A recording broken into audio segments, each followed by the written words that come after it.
We now have an administration that is fully supportive of our spaceflight initiatives, not just on the exploration, discovery, going to the moon, onto Mars, but also from a Space Force perspective.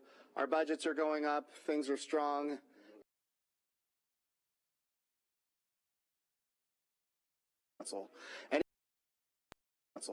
And he put the vice president as chairman of the National Space Council. And on that National Space Council, you've got the Secretary of Defense and the Secretary of State.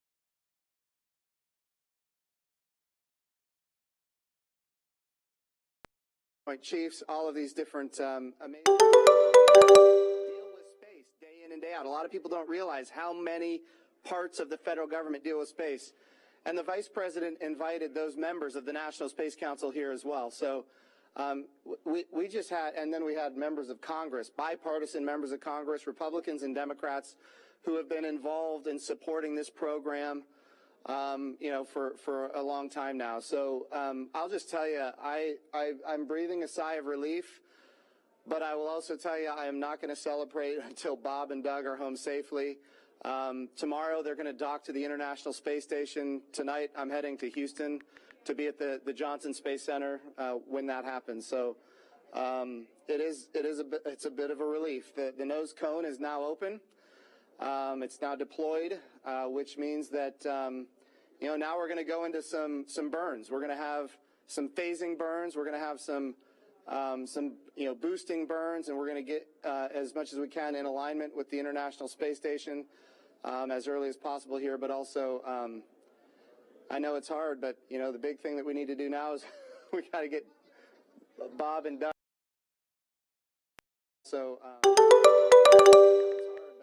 big thing that we need to do now is we got to get Bob and Doug. So the big thing that we need to do now is we got to get Bob and Doug. So the big thing that we need to do now is we got to get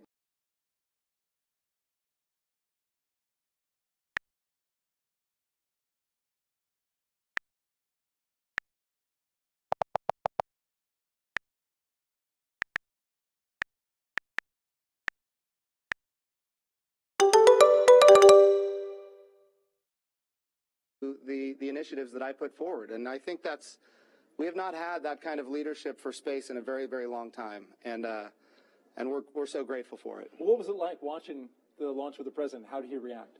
Oh, I'll tell you, it's obviously something that is near and dear to him. He said it a year and a half ago. He put it in the State of the Union speech. He said, we're going to launch American astronauts on American rockets from American soil. And of course, I was like, in my head, I'm thinking we better get after this.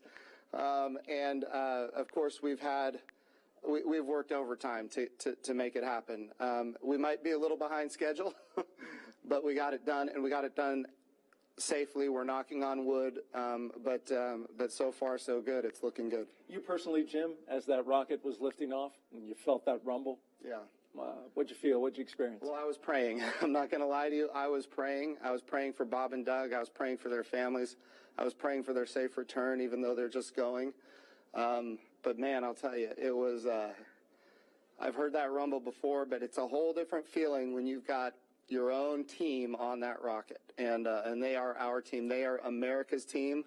This is Launch America. This is everything that America has to offer in its purest form.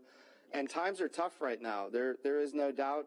We've got the coronavirus pandemic. We have other challenges as a country. But I hope this moment in time is an opportunity for everybody to reflect on humanity and what we can do when we work together, when we strive, and when we achieve. And if this can inspire a young child to become the next Elon Musk or the next Jeff Bezos